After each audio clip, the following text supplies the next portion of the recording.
تحذیر الناس اتنی باریک کتاب ہے کہ قاری محمد طیب رحمۃ اللہ علیہ نے سبکن پڑھی ہے تو سمجھ آئی ہے۔ آپ اندازہ فرمائیں وہ کتنی دقیق، مغلق اور پیچیدہ علمی کتاب ہوگی۔ میں ساری کتاب آپ کے سامنے پیش نہیں کرتا، چلیں بات چل پڑی ہے، میں ایک بات عرض کرتا ہوں۔ حضرت نانوتوی رحمۃ اللہ علیہ نے یہ کتاب کیوں لکھی ہے؟ اس کتاب کا نام کیا ہے؟ تحذیر الناس عن انکار اثر ابن عباس، یہ کتاب کا پورا نام ہے۔ حضرت عبداللہ بن عباس رضی اللہ عنہما فرماتے ہیں کہ 7 زمینیں ہیں اور ہر زمین پہ ایک آدم ہے تمہارے آدم جیسا، حدیث بیان ہو رہی ہے، اور ہر زمین پر ایک ابراہیم تمہارے ابراہیم جیسا، ہر زمین پہ حضرت عیسیٰ تمہارے عیسیٰ جیسے، نوح حضرت نوح جیسے، موسیٰ حضرت موسیٰ جیسے، نوح تمہارے نوح جیسے، اور ایک محمد تمہارے محمد صلی اللہ علیہ وسلم جیسے۔ اب بندے کے ذہن میں سوالات آتے ہیں۔ ایک سوال کیا ہے کہ بتائیں خاتم النبیین کون سے محمد ہے صلی اللہ علیہ وسلم؟ یہ ہماری زمین والے یا چھٹی زمین والے یا 5ویں زمین والے، چوتھی والے، تیسری والے، دوسری والے، پہلی والے؟ یہ خاتم النبیین کون سے حضرت محمد صلی اللہ علیہ وسلم ہے؟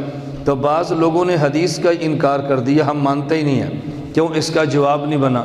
مولانا نانوتوی فرماتے ہیں ہم صحابی کے اثر کا انکار نہیں کرتے، صحابی کے اثر کا معنی وہ بیان کریں گے کہ جو دوسرے دلائل کے بالکل مطابق ہو۔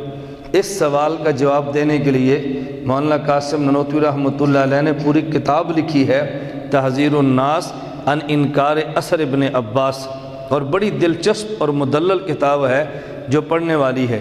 کتاب تو لمبی ہے، میں ساری آپ کی خدمت میں ایسے عرض کروں گا۔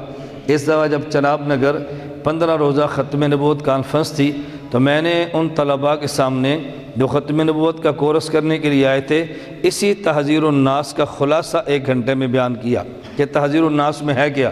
آپ یقین فرمائیں مجھے خود علماء عالمی مجلس تحفظ ختم فرمانے لگے کہ مولانا میں پہلی بار آج تحذیر الناس سمجھ آئی ہے، یہ کتاب ریکارڈ کرا کے دے دو۔ ہم اس کو باقاعدہ چھپواتے ہیں کہ نانوتوی رحمۃ اللہ علیہ کی علوم کتنے دلچسپ اور پڑھنے والے ہیں۔ حکیم الامت حضرت مولانا اشرف علی تھانوی رحمۃ اللہ علیہ حضرت نانوتوی کے بارے میں ایک جملہ فرماتے تھے کہ مولانا محمد قاسم نانوتوی منقول کو معقول اور معقول کو محسوس بنا کر پیش کرتے ہیں۔ منقول کو معقول اور معقول کو محسوس بنا کر پیش کرتے ہیں۔ اب آپ کہیں گے پہلے یہ جملہ سمجھاؤ اس کا مطلب کیا ہے کہ معقول کو منقول اور منقول کو محسوس، اس کا مطلب کیا ہے حضرت؟ اس کا مطلب کیا ہے کہ جو مسئلہ قرآن میں ہے اسے منقول کہتے ہیں، جو مسئلہ حدیث میں ہے اسے منقول کہتے ہیں کہ یہ اللہ کے رسول سے نقل ہو کر آیا ہے۔ معقول کا معنی کیا ہے؟ اس نقلی مسئلے کو عقل کے ساتھ پیش کرنا کہ جیسے نقل میں ہے ویسے ہی عقل ہے، عقل اس کے مخالف نہیں ہے، عقل اس کے موافق ہے۔ پھر اس عقلی مسئلے کو مثال کے ساتھ ایسے پیش کرنا کہ جیسے بندہ اپنی آنکھوں سے دیکھ رہا ہے، اسے کہتے ہیں محسوس۔ تو مولانا قاسم نانوتوی رحمۃ اللہ علیہ کی مبارک عادت تھی منقول کو معقول اور معقول کو محسوس۔ وہاں نشیرہ مولانا عبدالقیوم حقانی صاحب کا میرا بیان تھا تو میں نے اس ایک جملے پہ گھنٹہ بیان کیا کہ مولانا نانوتوی منقول کو معقول اور معقول کو محسوس بنا کر کیسے پیش کرتے ہیں، ایک مثال، دوسری مثال، تیسری مثال، کہ ثابت کیسے کرتے ہیں۔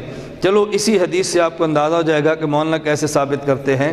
یہ بات چل پڑی، میں ضمناً کہنے لگا ہوں۔ مولانا قاسم نانوتوی رحمۃ اللہ علیہ فرماتے ہیں اگر کوئی 7 منزلہ مکان ہو تو ایک پہلی منزل، ایک دوسری اور ایک تیسری، تو دنیا میں 7 منزلہ مکان میں سے آخری منزل کسے کہتے ہیں؟ جو سب سے نیچے ہو یا سب سے اوپر ہو؟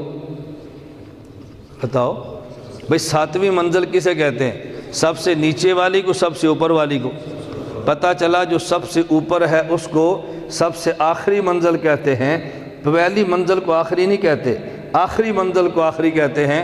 فرمایا 7 زمینیں، پہلی زمین پہلی، دوسری دوسری اور 7ویں آخری۔